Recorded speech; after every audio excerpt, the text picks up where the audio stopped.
سلام بیننده عزیز، برنامه خبری و تحلیلی رادیو آزادی را من مومین احمدی گردانندگی میکنم. امروز 28 دکبر است. سرخط خبرها. امامعلی رحمان پرزیدنت تاجیکستان در حال زار مهاجران از جمله اعضای حکومت را هم گناهکار کرد. من در این البته که شک میکنم که حرفات صمیمی بودن. خودی آقای رحمانوف هم نمیدونم صحبت شاید باشد اقرار کردن که از بالا تا پایان مسئولین همه در فکر نفس خود هستند. هواشناسان میگویند سالی که نکوست از زمستانش هویداست. اندازه‌گیری قبط برف و پیریخ‌ها برای تشخیص ذخیره آب ضرور بوده است. سپس درباره نخست نمایش فیلم مشترک هنرمندان تاجیکستان و ایران گزارش میدیم که شاید به جایزه اسکار پیشبری شود. موضوع اجتماعی دارد، یک قصه دارد در اطراف بچه‌هایی که بیماری سرطانی هستند. امروز 28 دکبر امامعلی رحمان پرزیدنت تاجیکستان در پیامش به پارلمان از وضع سیاسی و اقتصادی کشور گفت. پیام پرزیدنت این یک نوع حسابات به پارلمان و مردم از کار حکومت است. امامعلی رحمان به فرق از سالهای گذشته امسال در پیامش از وضع ناگوار مهاجران کاری تاجیک گفت. او گفت شرایط مهاجران را نقض می‌داند. برای یوسفی و علیشیر ظریفی در این باره گزارش دارند. وکیلان محترم، در نتیجه رئیس جمهوری تاجیکستان روز 28 دکبر در پیامش به پارلمان از وضع مهاجران کاری، تربیه عالمان متخصصان، فرهنگ تربیت، نورسایی متخصصان، ایجاد مانعات در تحصیل دختران و چند بخش دیگر اظهار نگرانی کرد. او وضع مهاجران کاری تاجیک به خصوص زنان را تشویش‌آور عنوان کرد. شرایط شخصا شرایط و زندگی مهاجرای مهنتی تاجی را در خارج کشور نقض می‌دانند. برای ما شما عیب نیست. نه اینکه مردها، زنهای تاجی، بانوان تاجی در مهاجرت هستند هزارها هزار. ما ننگ و ناموس داریم. صدها نفر از حساب مهاجرات، صدها زیادتر. اصلا ما جسد بیاریم از دیگر جا. اونایی که برای پیدا کردن رزق روزی برای فرزنداش، چون که ما را برای از بالا تا پایان فقط فکری میباشد نفسی بدی خود را داریم. رئیس جمهور نگرانی کرد که تاجیکستان ذخیره بزرگ معدن‌های مختلف دارد، اما متخصصان حرفه‌ای در این بخش کافی نیست تا این ذخیره‌ها آموزش و کارکرد شود. گفتن که معارف من با تمام چقدر پولی که باید لازمش باید ما به معارف بدیم، به ساحه ترقیات علم دیم و همچنین از ساحه علم کمتر تنقید کردن که متخصص تیار نمی شود. در برابر اعراض و انتقاد رئیس جمهور کشور از کاهش میزان کمبزاعتی رشد اقتصاد توصیف کرده، همچنین خبر داد که معاش کارمندان بودجوی در سال آینده 40% و نفقه 30% بالا برده خواهد شد. در محور همه موضوعهایی که پرزیدنت مملکت با علاهیدگی بسیار مفصل تحلیل کردن، موضوع اصلی شایستگی انسان در جامعه و فراهم آوردن شرایط زندگی شایسته برای انسان، فراهم آوردن محیط مناسب برای کار فعالیت انسان می ایستاد. اما شاکر جان حکیموف تحلیلگر تاجیک بر این است که پیام امساله پرزیدنت تاجیکستان مثل سالهای گذشته خصوصیت حسابات حکومت را داشت که این مطلقاً نادرست است. موافق مقصد می بود که با در نظر داشته امکانیت و شرایط‌های اجتماعی و اقتصادی تاجیکستان، اقتدار حربی و دیگر فرصت‌هایی که تاجیکستان ما در حال حاضر دارد با 30 دقیقه پیام محدود می‌شد و با دو سه مسئله‌های مبرم سیاست داخلی و خارجی متوجه شده وظیفه‌های اولین درجه پارلمان در همکاری اجتماعی با مقامات اجراییه اعلام می‌شد و اینچنین جهت اصلاح علت‌های بوده که خود پرزیدنت اقرار شد تدبیرها می‌اندیشیدند. маъмулан раиси ҷумҳури тоҷикистон дар паёми солонаи худ ба парлумон дар бораи фаъолиятҳои гузашта ва ояндаи ҳукумат суҳбат мекунад. эмомалӣ раҳмон дар поёни ҳар сол паёмҳои солонаашро ба парлумон ва мардум ироа мекунад. маъмулан баъди паём дар сохторҳои давлатӣ баъзе тағйироти кадрӣ сурат мегирад. ин сол маълум нест ки чӣ тағйиротҳое дар назар аст. фаъолони мухолифин ки паёми президент ба парлумонро тамошо карданд мегӯянд зоҳиран эмомалӣ раҳмон аз вазъи кишвар ба хубӣ огоҳ аст, вале барои ислоҳ талош намекунад. ابتدا گوش دهیم به واکنش محیدین کبیری رئیس حزبی در تاجیکستان ممنوع نهضت اسلامی.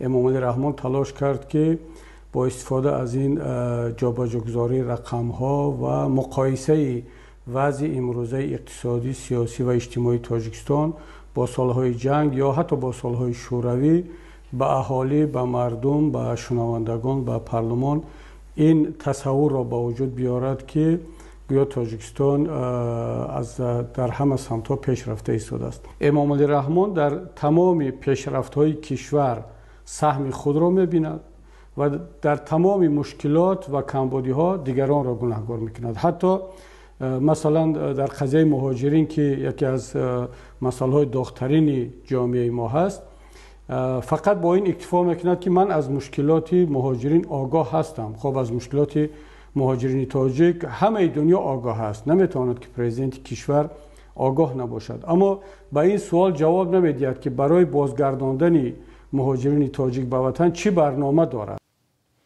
سهراب ظفر رهبر حرکت ممنوع گروه 24 نیز به پیام پرزیدنت تاجیکستان واکنش کرد. آقای رحمانوف در مسئله مهاجرین حرف زدند و خصوصا ناراحتی ایشان در اون بودن برگرداندن جسدهای بیشمار هموطنان ما. من در این البته که شک میکنم که حرفات صمیمی بودن. خودی آقای رحمانوف هم نمیدونم صحبان شاید باشد اقرار کردن که از بالا تا پایان مسئولین همه در فکر نفس خود هستند. تجاوز روسیه در خاک اوکراین که شهروندای خیلی زیادی ما را در اونجا نه تنها همه میل دارن بلکه مجبوراً سفربر میکنن، در اونجا استفاده میبرن. تا حال رئیس جمهوری کشور هیچ باری حرف نزد و مسئولین کشور هم حرف نزد و تا حال دست به کار نیستن. گویا چیزی نمیبینند و نمیشنوند که تقریبا همه روزه جسدهای هموطنان ما از جنگ روسیه و اوکراین انتقال داده میشود به کشور. از همین سبب من شک دارم که حرفا در این نقطه صمیمی بودند. بینندگان ارجمند، اگر شما هم درباره پیام سالانه پرزیدنت تاجیکستان و یا واکنش‌های داخلی و خارجی به خطاب امامعلی رحمان فکر یا نظری دارید، در زیر این برنامه شرح خود را نویسید. همچنان شما می توانید نظر خود را در صفحه‌های ما در شبکه‌های اجتماعی نشر کنید. سلام، اگر خط و خبر می خواهید ما داریم. نوید بامدادی، سرخط خبرها، اخبار تاجیکستان و جهان، گزارش‌ها و تحلیل‌ها. چی می‌گذرد و چرا؟ دانستن فهمیدن است. زمینه یا اپ ما را بگیرید.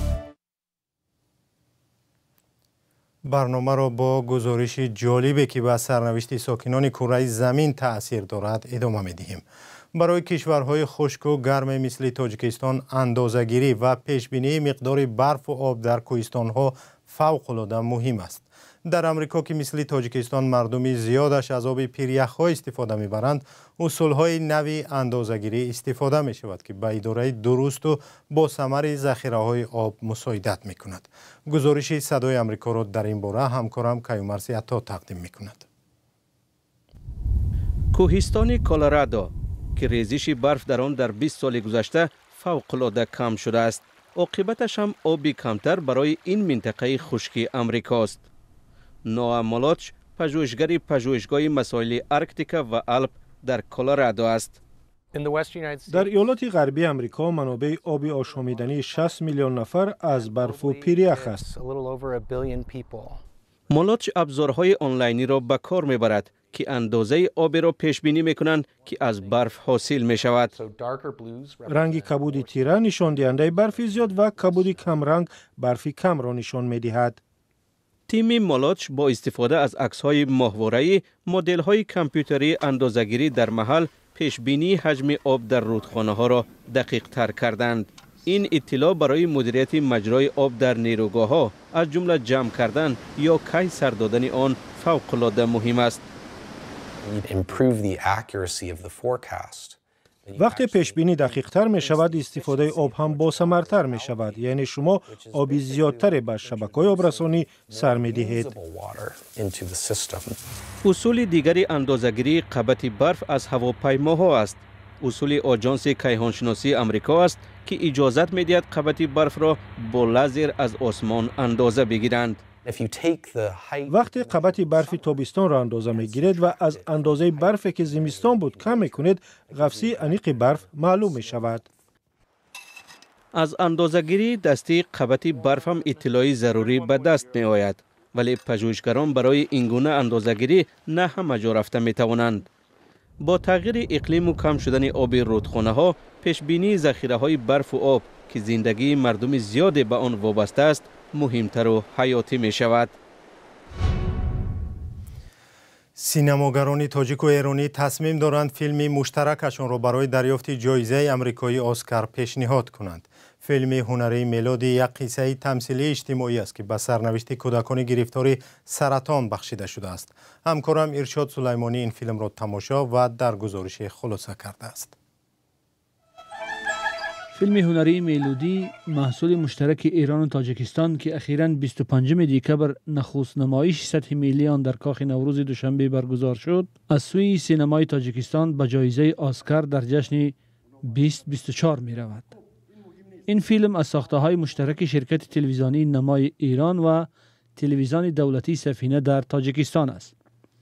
در فیلم هنرپیشگان تاجیک ایرانی مشترکاً نقش بازیدند.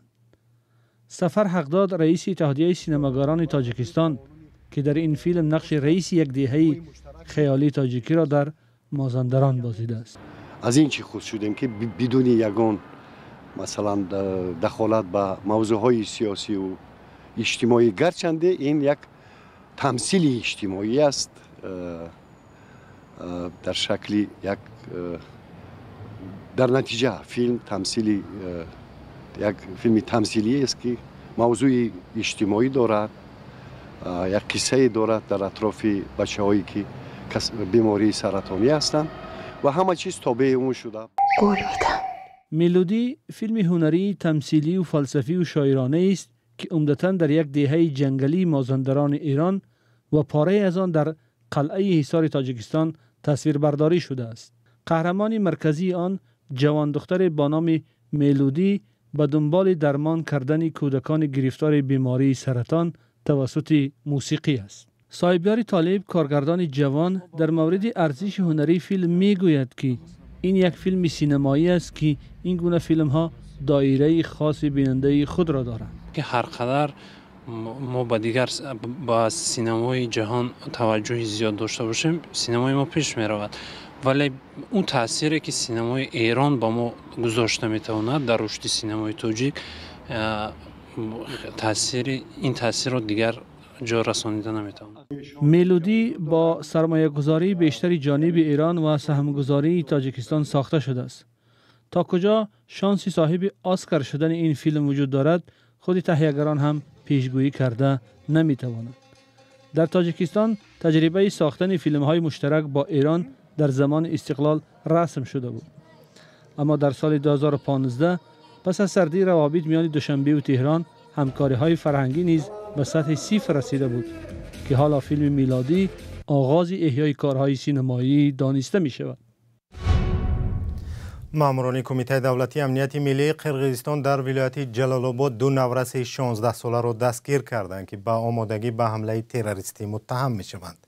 در خبرنامه کمیته از 28 دکبر گفته شده است که آنها روز 25 دکبر بازداشت شده به عضویت در شاخه خراسانی گروه تروریستی دولت اسلامی گمانبر هستند. سپاس که تا این لحظه ما را همراهی کردید. خبرهای نو با عکس و ویدیو هر ساعت در سامانه رادیو آزادی نشر می شوند. با رادیو آزادی بمانید. خدا نگهدار.